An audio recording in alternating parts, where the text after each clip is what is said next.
Que tipo de desafio nós temos que enfrentar, superar, para criar uma atmosfera de união, ou atmosfera de um centro de gravidade que possa trazer mais atores sociais para a mudança? Não digo só os outros, mas nós mesmos precisamos refletir sobre quais são as inibições, quais são os impedimentos que dificultam que a gente se transforme num ator social como deveríamos ser. O moral da história que eu gostaria de trazer para vocês nós estamos vivendo, nos últimos 25 anos, 30 anos, um momento de muito grande mudança, mudanças muito profundas na nossa sociedade, no planeta de maneira geral.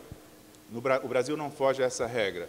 Mudanças que dizem respeito justamente a um modelo de organização social e modelo de utopias que estão saindo do cenário.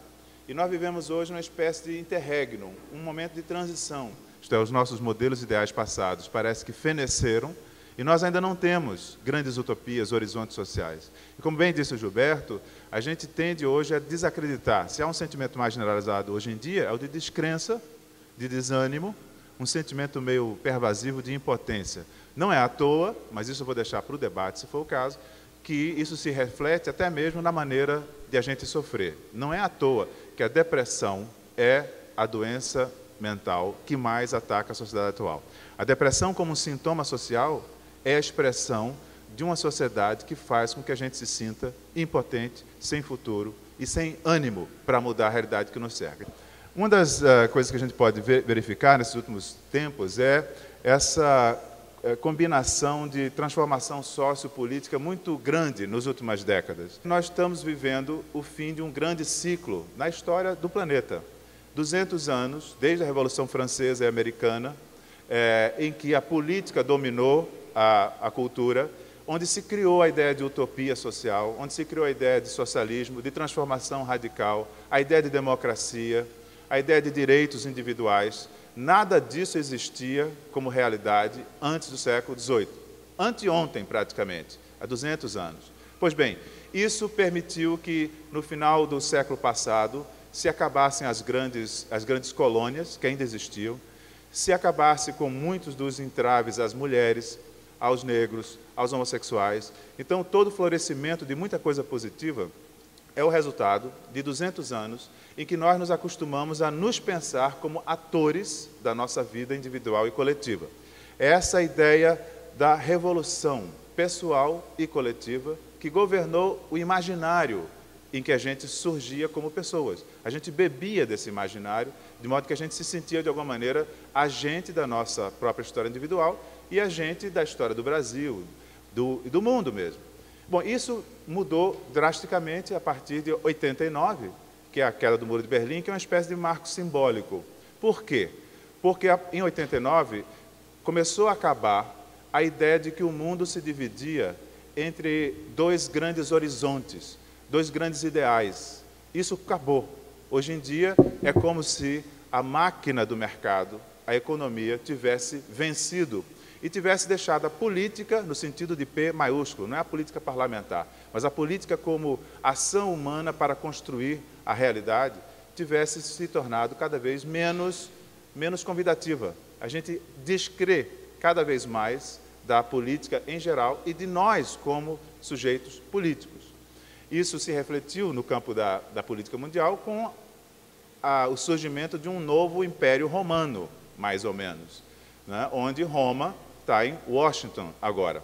Não há nenhum outro grande poder que confronte o poder do Império Americano. Isso significa que, de alguma forma, ali o segundo ponto, existe hoje em dia uma hegemonia do econômico, do valor econômico, do valor da economia, do mercado, sobre o valor da política e sobre os outros valores de uma maneira geral. Isso se reflete mesmo naqueles países onde os governos mais progressistas de esquerda tentam fazer mais igualdade social, mais justiça social, tentam não se submeter às regras do mercado internacional. O exemplo do Brasil é apenas um, não é o único, né, de um governo que foi se adaptando às regras que hoje em dia parece não encontrar nenhum opositor. Isso significa que, na verdade, política virou uma espécie de gestão de interesses econômicos. A expressão economia política, que é uma expressão consagrada, ela está cada vez mais deixando de ser autoevidente, porque economia, hoje em dia, parece que cada vez tem menos a ver com política. Tem a ver com politicagem, claro, mas não com a economia, com aquela ideia de que é um instrumento para transformar a realidade para melhor. A economia, hoje em dia, parece que é apenas uma maneira de você regular sua atuação no mercado, tentando tirar maior proveito para si, individualmente, para a sua empresa, individualmente. É claro que eu estou pintando um quadro mais geral. Existem os movimentos de resistência a isso. Essa reunião é exemplo disso. A quantidade grande de empresas que hoje em dia se preocupam com responsabilidade social é um exemplo da resistência a isso. Mas é de uma resistência a um movimento que é muito maior. Então, essa ideia da supremacia do mercado sobre a sociedade, ela hoje em dia é quase uma evidência.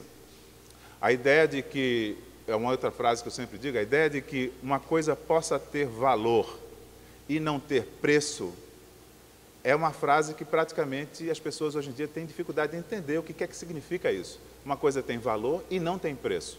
Nossos avós sabiam perfeitamente o que era isso, porque tinha coisas que você não media pelo preço delas, né?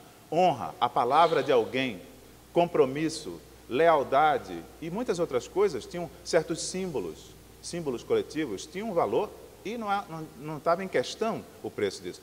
Hoje em dia, cada vez mais, isso vai vai se colocando de lado, porque tudo parece que é medido pelo preço ou pelo valor de mercado que tem. É evidente que isso tem um impacto enorme nas nossas vidas pessoais. Nós aqui, não são os outros, nós. Por exemplo, nós hoje somos instados cada vez mais a consumir, seja lá o que for.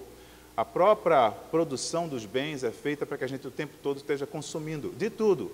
Não é só coisas de consumir, como, sei lá, comidas, roupas. A gente consome também modelos. A gente cada vez mais, os jovens cada vez mais são levados a se colar em imagens de modelos. Vocês têm as tribos. Você tem aqueles modelos prêt-à-porter, assim como tem roupa prêt-à-porter, que você escolhe qual é a sua marca preferida, a questão de quem sou eu, qual é o meu lugar no mundo, o que é que eu quero fazer da minha vida, também cada vez mais é oferecida como uma espécie de opção do mercado das identidades, ou o mercado da subjetividade. E cada vez menos a gente é levado a exercitar, cada um por si, a resposta à pergunta, quem sou eu, o que é que eu vou fazer da minha vida. Parece que isso já está de alguma maneira determinado, eu só tenho que encontrar o meu, entre aspas, nicho de mercado pessoal, para ser um vencedor, né? Para ser um winner, para não ser um loser.